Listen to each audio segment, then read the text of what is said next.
Stop scrolling, because the Champions League is officially chaos now. No more easy group stages, no more hiding. 36 teams entered, but only the smartest survived. And now the draft system has created matchups nobody asked for, but everyone wants to see. Giants are colliding early, underdogs are dreaming big, and one bad night can end a season. Today, I'm breaking down who's facing who, why these matchups matter, and how the brutal two-leg knockout format could flip everything upside down. If you think your favorites are safe, think again. Let's break it down. And trust me, that is not an exaggeration. The entire structure of Europe's biggest club competition has been completely turned on its head. It's replaced those predictable, and let's be honest, sometimes stale group stages with something way more volatile. So how did we even get here? Well, the reason we're seeing these insane domestic derbies and these massive David versus Goliath clashes so early in the knockout rounds is all because of a brand new system, and it has totally changed the game.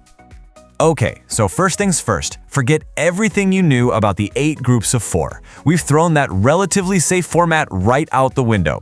What we have now is a single, massive 36-team league phase, where every single point, every single goal can drastically change a team's destiny. To really get the chaos of the draw, we first have to understand the journey these teams took just to get there. It's a completely new set of rules that decides who moves on, who has to fight for survival, and who just gets to go home early. So here's how it works, broken down into 4 simple steps. First, all 36 teams are just thrown into one giant league table.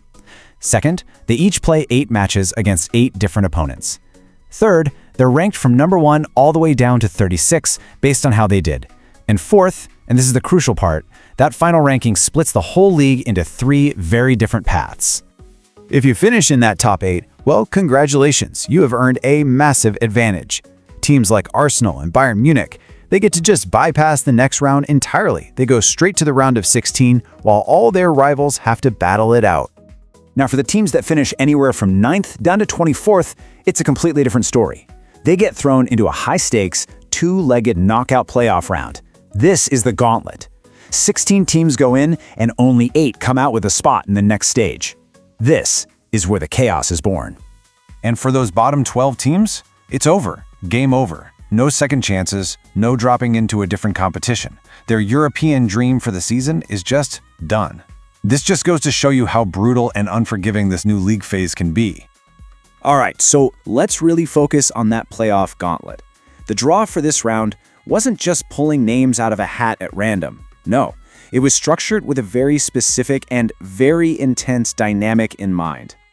So, those 16 teams were split into 2 pots. You had the seeded teams, those who finished a little higher up the table, from 9th to 16th. They were drawn against the unseeded teams, who finished from 17th to 24th.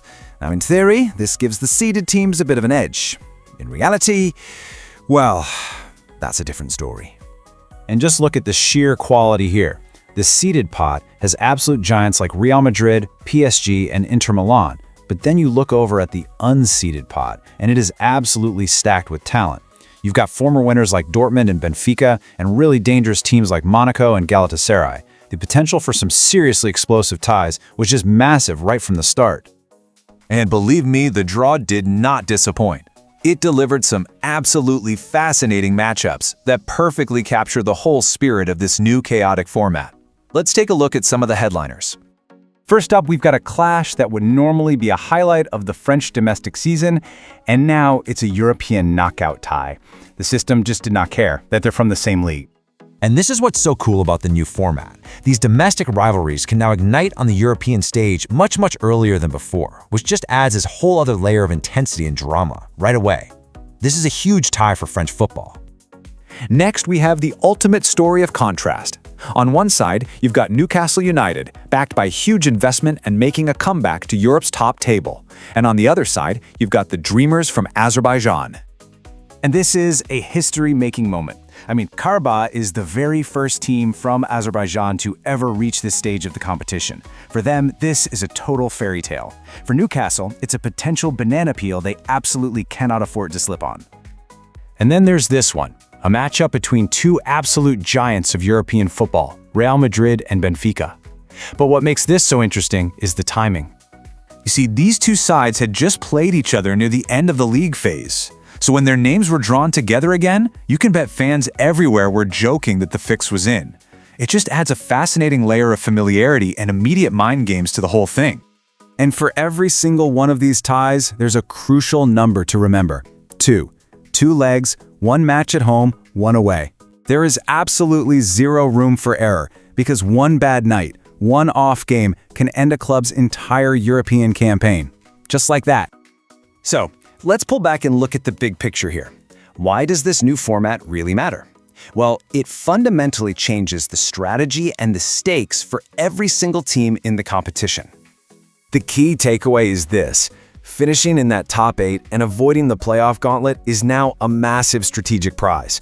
Consistency across all 8 games is vital because there are no easy paths and absolutely no places to hide. Every single match matters. So what's next on the road to the final in Budapest? The playoffs will unfold over 2 legs in mid to late February. Then, right after, the winners get drawn against those rested top 8 teams for the round of 16. That's when the true race for the trophy really begins. And all this leaves us with one final thought. The old certainties are gone. The path to the finals is now filled with more hurdles, more high-stakes matches, and more potential for shocks than ever before. Which really makes you wonder, in a tournament this unpredictable, is any team truly safe?